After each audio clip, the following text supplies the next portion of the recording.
sebagai insan kamil.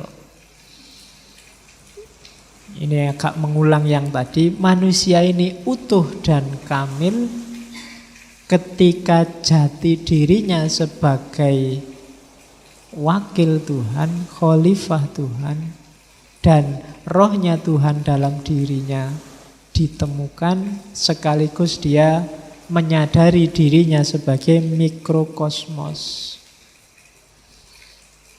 Oke. Jadi manusialah yang bisa menjelajah ke semua alam. Nanti kalau belajar Ibnu Arabi, alam itu ada banyak. Kamu kan ngertinya cuma alam dunia ini sama besok alam akhirat. Kalau di Ibnu Arabi banyak. Nanti ajaran Ibnu Arabi ini diserap oleh beberapa filosof Nusantara, misalnya Hamzah Fansuri, Syekh Siti Jenar, dan kawan-kawan. Nanti lahir tentang alam ini ada martabat 7.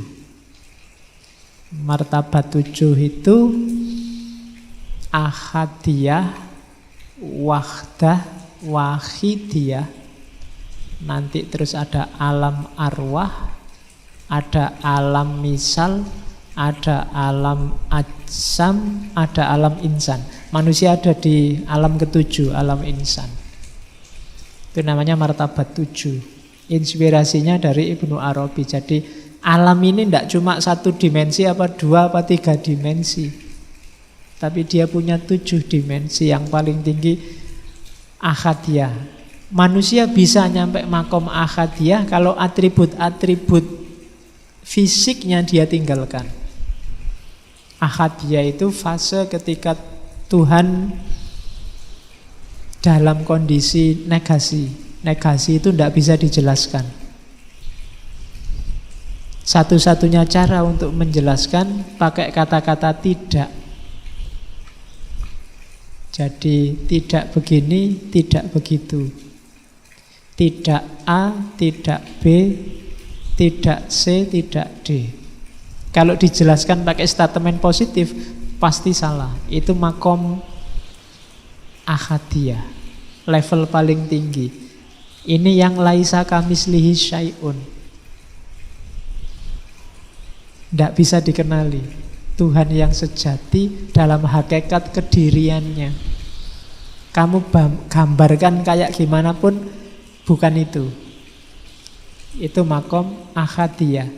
Tapi kan terus Allah bilang, aku ingin dikenali. Kuntu kanzan mahfiyan fa'uridu an u'rofa. Aku ini khazanah tersembunyi, maka aku ingin dikenali. Dari situ Allah menciptakan makhluk. Nah, level pertama yang disebut hakikat Muhammadiyah tadi ada di dunia kedua, dunia wahdah. Kemudian limpahan dari wahdah, ya realitas ini, alam semesta dan seisinya ini, dunia wahidiyah. Sudah ada zat, sudah ada sifat. Meskipun belum terinci, baru nanti masuk ke level-level di bawahnya. Ada alam arwah, alam ajsam, alam insan, dan seterusnya. Kapan-kapan kalau kita ngomong filosof sufi Nusantara, kita bahas itu. Ronggo Warsito juga menyinggung itu dalam serat Hidayat Jati. Oke, itu bau Ibnu Arabinya kuat. Jadi arahnya ke manusia sebagai insan kamil. Oke, terus simbolnya insan kamil itu Adam.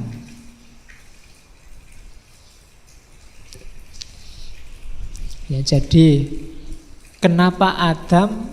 Ya kalau pingin ngerti manusia yang original kan Adam. Adam itu di jasmaninya diciptakan dalam citra alam, rohaninya diciptakan dalam citra Tuhan.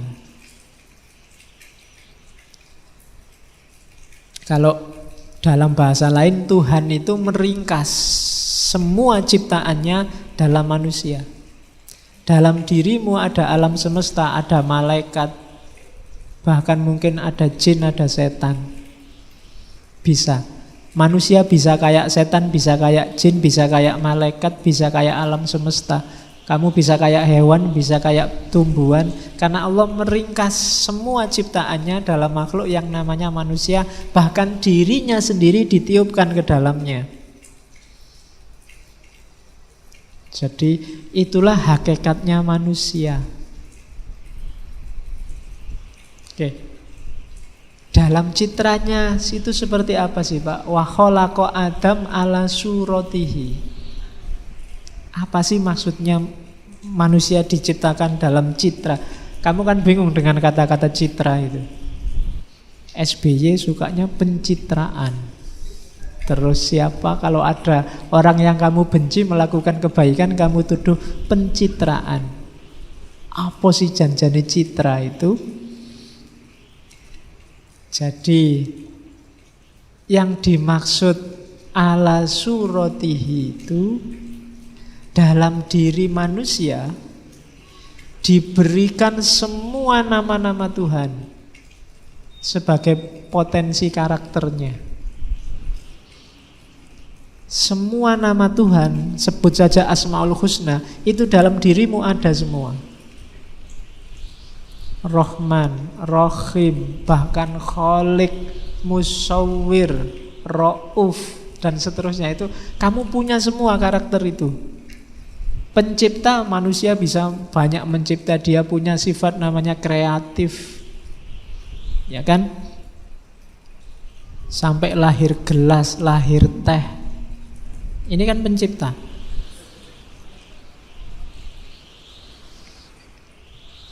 Binatang, hewan tidak ada yang kreatif. Sejak dulu kalau minum ya nyari air, nyari sungai, nyari hujan. Ayam, kambing nggak pernah punya ide bikin teh yuk, bikin kopi yuk, tidak ada. Pokoknya air ya diminum aja. Dia tidak bisa kreatif. Manusia punya, dia punya sifat mencipta sebagaimana Allah.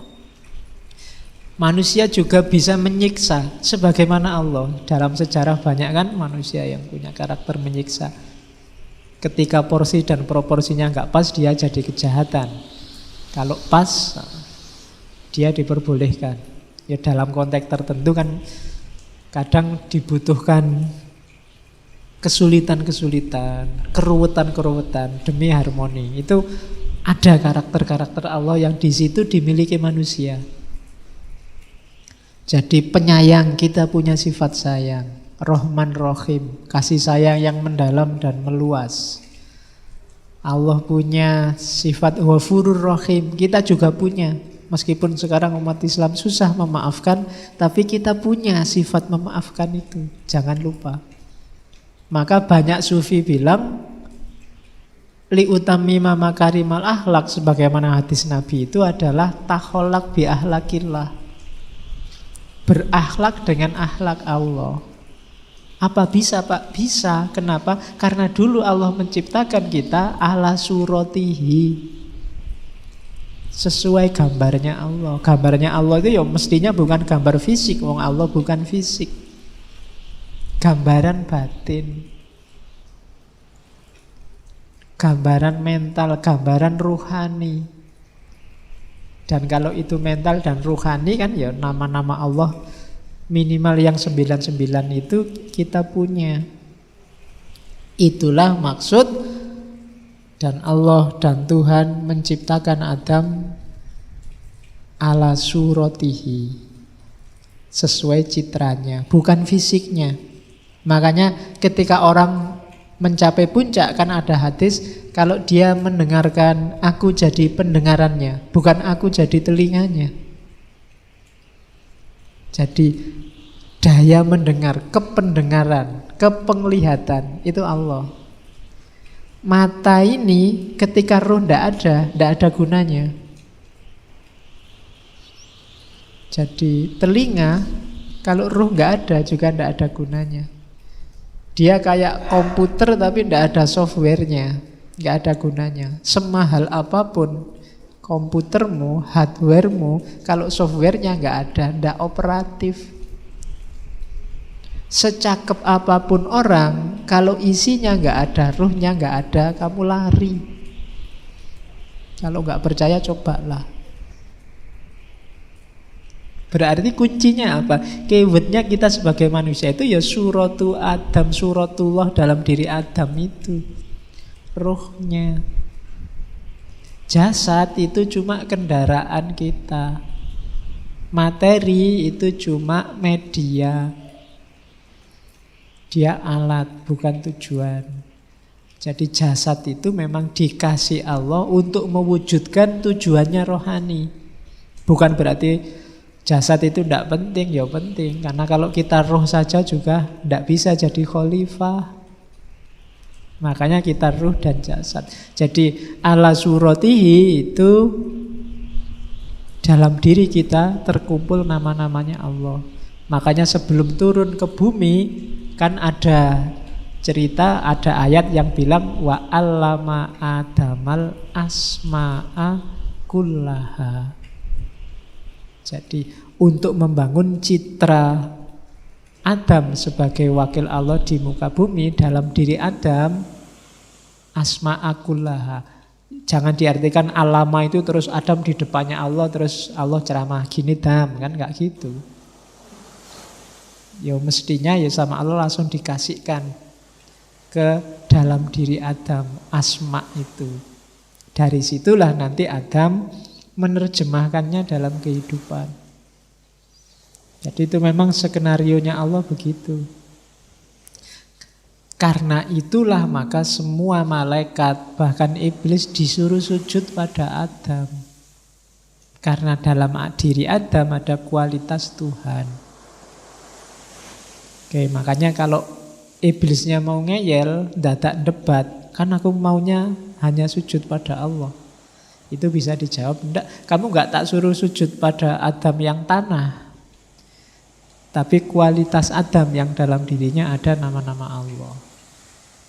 Yang semuanya harus tunduk pada keagungan nama-nama Allah. Jadi itu katanya Ibnu Arabi nanti simbolnya insan kamil itu Adam. Berarti insan kamil itu manusia yang kembali ke fitrahnya sebagai tajallinya Allah melalui nama-namanya. Berarti manusia paling sempurna adalah manusia yang berakhlak mulia. Bukan manusia yang semata-mata paling banyak ibadahnya. Ibadah yang tidak ngefek ke akhlak, tidak ada nilainya. Sholat yang tidak tanha anil fahsya wal mungkar, tidak ada nilainya. Apalagi sholat dipakai sebagai jalan untuk bikin susah orang. Karena kamu bikin macet jalan. Ya, mulai ya kan. Jadi aneh sekarang sholat kok baunya politik, sholat kok baunya. Dan sholat jadi jalan kemungkaran, tidak bisa. Haji itu jalan untuk egalitarian, manusia diajari oleh Allah untuk merasa dirinya setara dengan yang lain, itu lewat haji. Maka tidak boleh pulang haji kok malah merasa lebih tinggi dari yang lain, karena dia sudah haji, yang lain belum. Itu berarti pelajarannya gagal. Karena pelajaran haji adalah pelajaran egalitarianisme. Kalau zakat itu pelajaran tazkiyatul mal, membersihkan harta. Targetnya apa?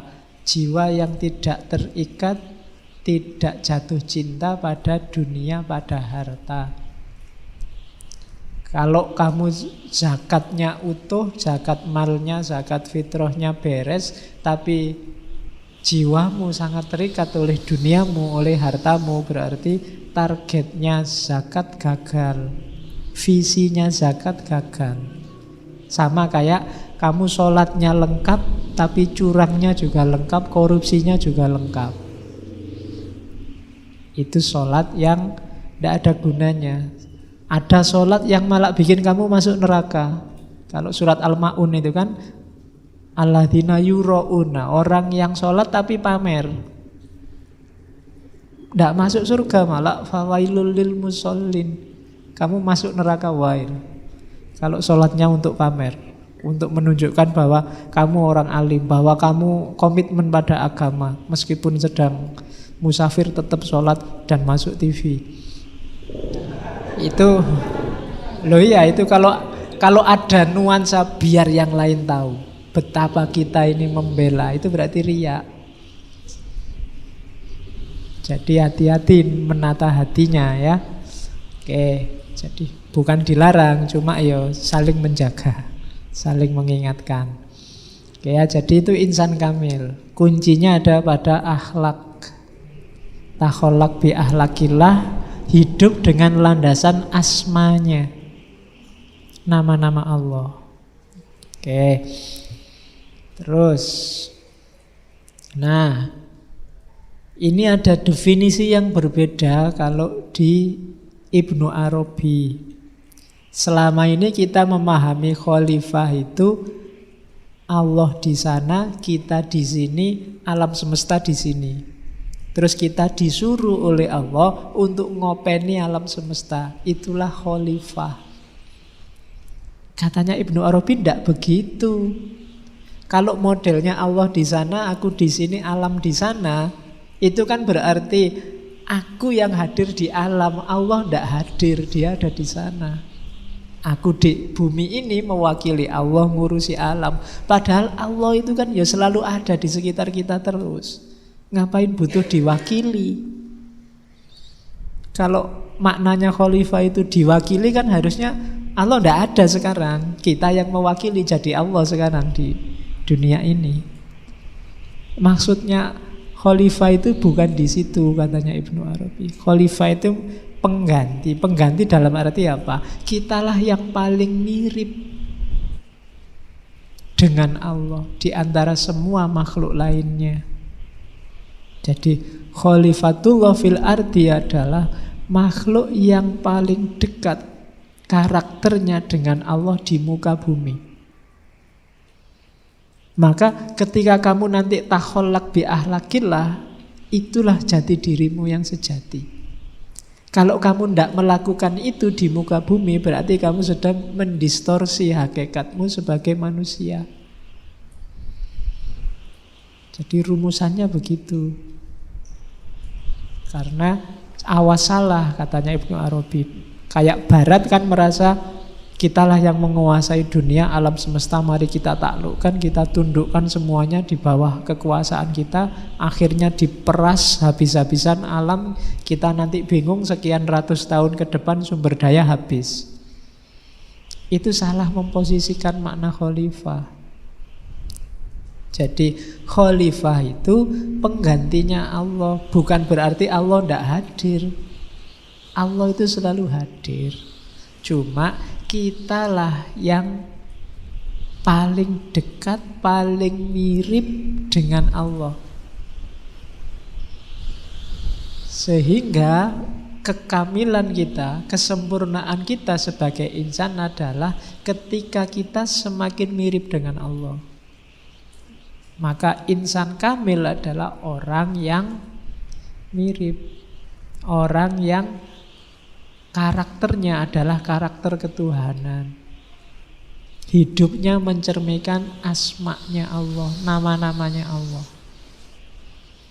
Oke. Jadi itu makna insan kamil sebagai khalifah. Terus ada lagi sekarang. Insan kamil tadi sebagai mikrokosmos.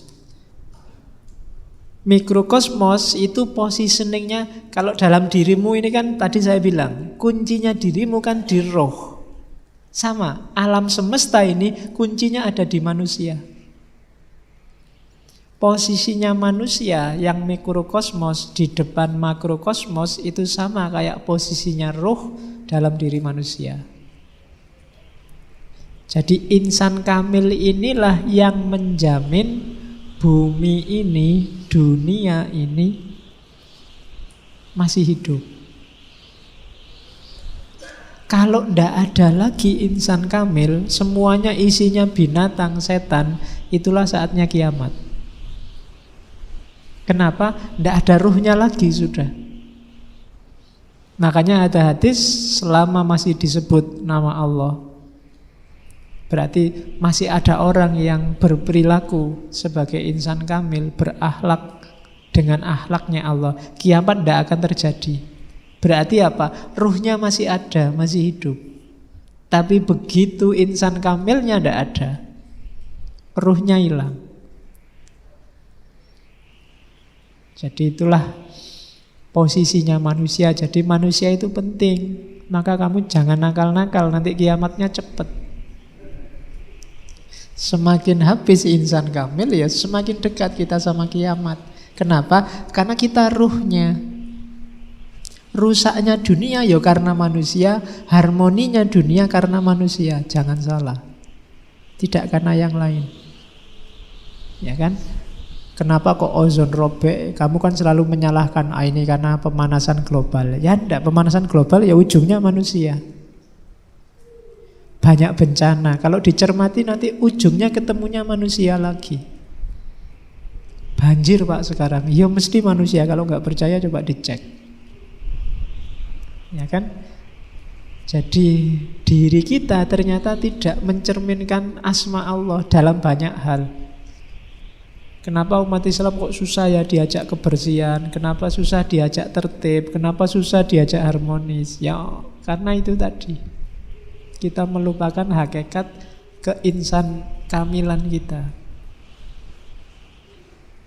Jadi jadilah manusia yang sejati, yang utuh.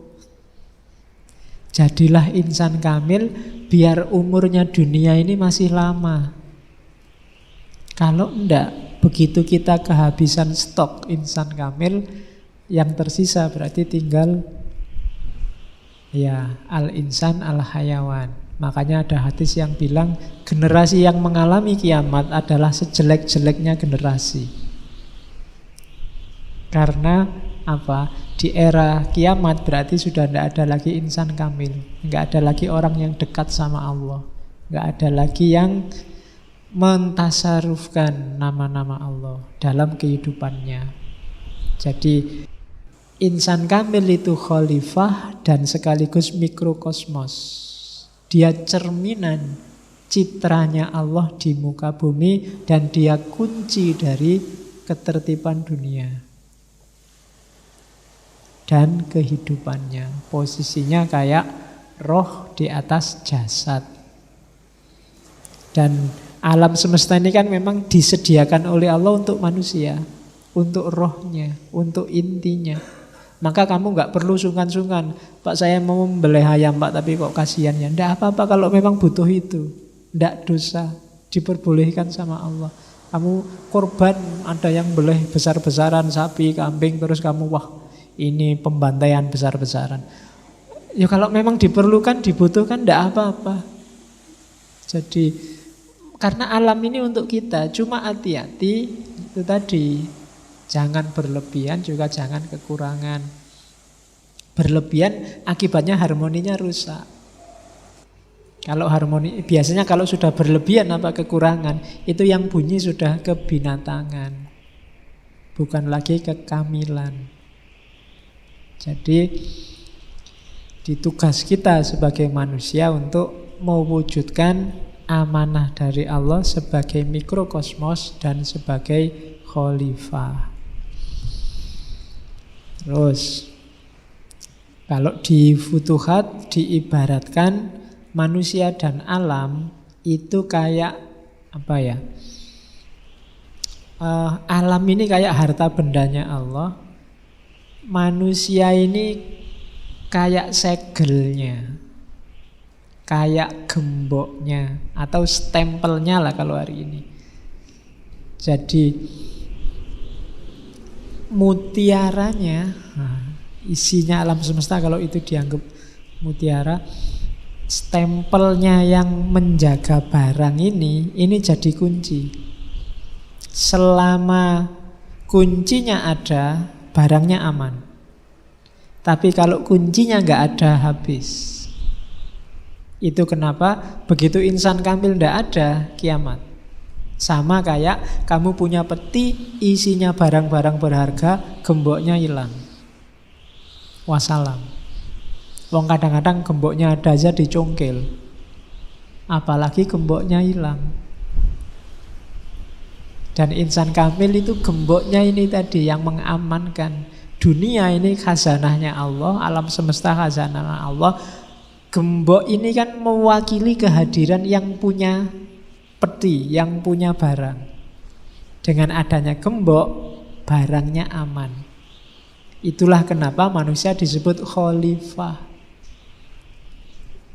Jadi manusia jadi wakilnya Allah. Dengan adanya manusia yang mewakili Allah, alam semesta aman. Dengan adanya gemboknya yang mengamankan barang, isinya aman. Oke. Jadi itulah posisinya Adam di atas alam semesta. Posisinya manusia di atas alam semesta. Oke ya. Jadi jangan malah kontraproduktif. Kontraproduktif itu gemboknya malah ngerusak isinya. Itu yang banyak terjadi hari ini. Harusnya mengamankan malah merusak. Itu manusia. Oke. Ya contohnya banyak. Tinggal kamu cari sekelilingmu. Yang harusnya bikin aman malah bikin kacau. Akibatnya apa? Ya rasakan sendiri. Ketika yang di dalam rusak, ya otomatis gemboknya juga tidak selamat. Kalau yang di dalam karatan, gemboknya juga akan ikut karatan. Jadi itu hubungan Adam sama alam semesta. Nah, jalannya sekarang. Tadi baru definisinya. Oke, kita ngaji sak jam sudah ya. Ibnu Arabi nulisnya ratusan halaman. Futuhat itu 560 bab. Futuhat Makkiyah 6 pasal.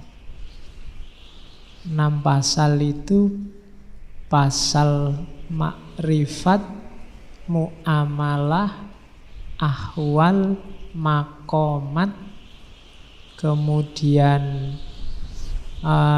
munazalah, kemudian manzilah 6.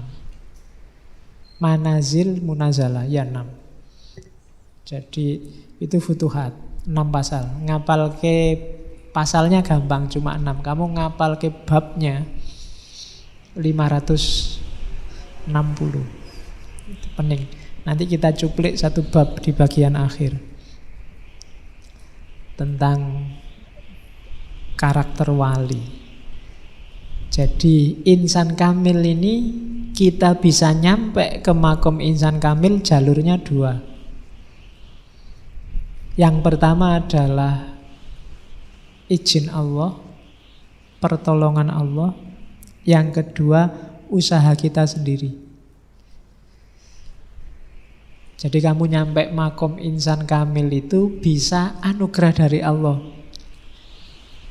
Bisa kamu upayakan sendiri step by step. Kalau sufi ada ahwal, ada makom-makom. Biasanya 2 hal ini simultan.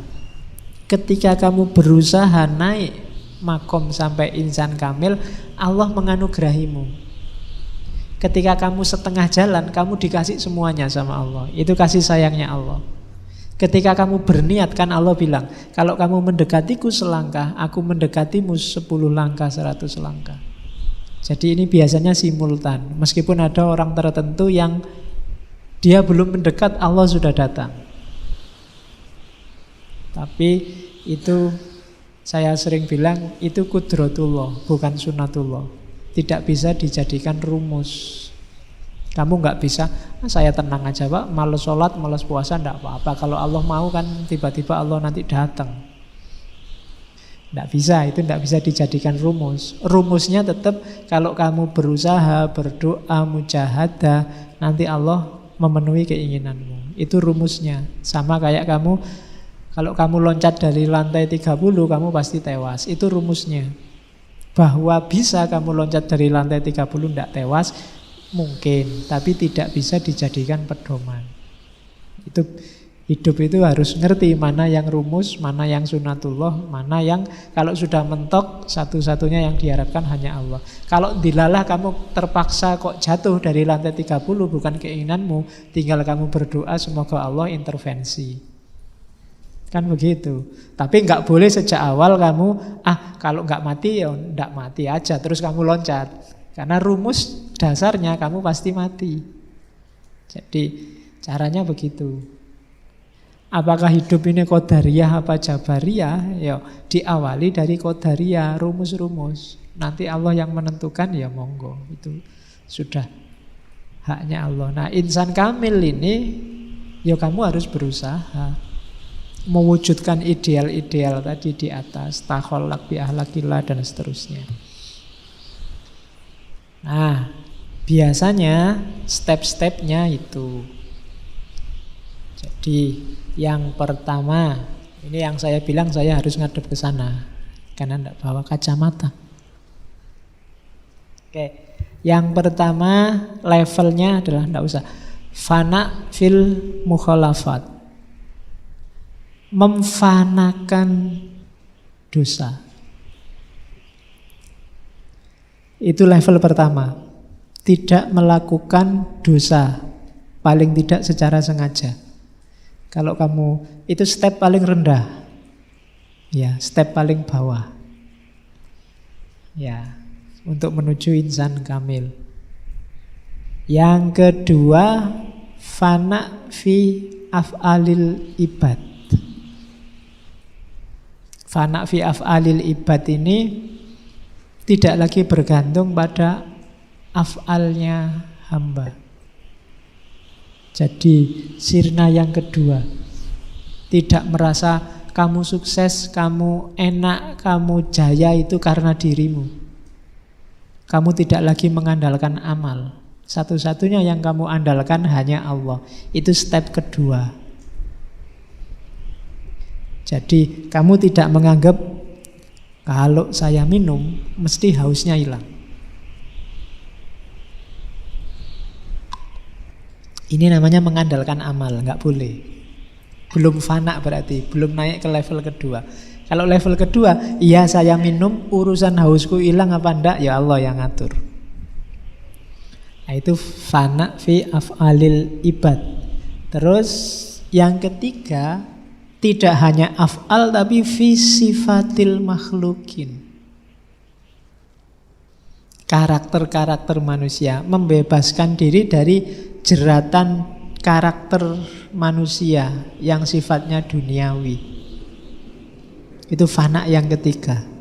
Sudah tidak butuh lagi pujian, sudah tidak butuh lagi kejayaan, tidak butuh lagi kesuksesan. Yang ada di pikiran hanya Allah saja. Itu makom ketiga. Makom yang keempat, fana angkulizat. Kalau ini sudah nyampe di level kesadaran, jangankan sifat, jangankan af'al, aku sendiri juga ndak ada. Kamu ngomong, apa sih Pak saya itu? Saya itu ndak penting sama sekali. Itu belum paling rendah. Karena masih ada akunya, meskipun kamu anggap dirimu ndak penting. Jadi lebih rendah dari itu adalah saya itu sebenarnya nggak ada ya. Non-existent. Yang ada kan cuma Allah. Jadi keberadaanku kayak teh ini awalnya ndak ada, dibikin sama takmir terus ada, terus diminum ndak ada lagi. Dirimu juga begitu. Ndak usah gaya-gaya, sejago-jagomu paling sekitar 80-90 kamu sudah jadi tinggal baunya saja. Wong awalnya memang ndak ada. Itu makom yang ke selanjutnya. Terus yang selanjutnya levelnya lebih tinggi lagi, bahkan semua ini ndak ada, ndak cuma dirimu. Alam semesta juga ndak ada. Jangan-jangan semua ilusi katanya Ghazali. Yang kamu lihat seolah-olah ada, itu tidak ada. Jangan-jangan ini semua mimpi, katanya Descartes. Kamu mimpi itu kan seolah-olah kayak beneran. Jangan-jangan ngaji ini cuma mimpi, begitu bangun, yalah mimpi serius amat. Kan bisa kayak gitu. Kan katanya Ghazali, siapa tahu besok ketika kita sudah meninggal, terus masuk ke alam barzah, kita baru sadar, alah ternyata dunia kemarin itu tidak penting sama sekali. Sama kayak kamu ketika masuk ke alam dunia, kamu anggap alam rahim itu kan, alah itu cuma menjaga biar tetap hidup aja, tidak penting. Lebih penting alam dunia ini. Mungkin besok kamu masuk alam barzah juga begitu. Alah kalau cuma kayak gitu ngapain kemarin dadak tawuran, dadak nangis-nangis, dadak. Mungkin kamu begitu besok di alam barzah. Ya nanti kita ketemu di sana ya. Nanti kita ngobrol lagi. Kita bikin ngaji filsafat cabang sana ya. Oke. Terus yang paling tinggi adalah fana angkuli ma siwallah. Sudah hilang kalau itu. Merasa saja tidak ada. Kalau tadi yang di sebelumnya kan merasa bahwa alam ini tidak ada, merasa dirimu tidak ada. Itu juga masih trik, karena masih ada yang merasa. Di level paling atas, merasanya sudah tidak ada, sudah hilang. Sudah wallahu alam bisawab. Itu makom paling tinggi, fana. Saya tidak tahu kita sekarang ada di makom berapa, atau masih baru belajar makom, belum masuk ke makom-makom. Dari situ kita membangun jati diri kita, insan kamil.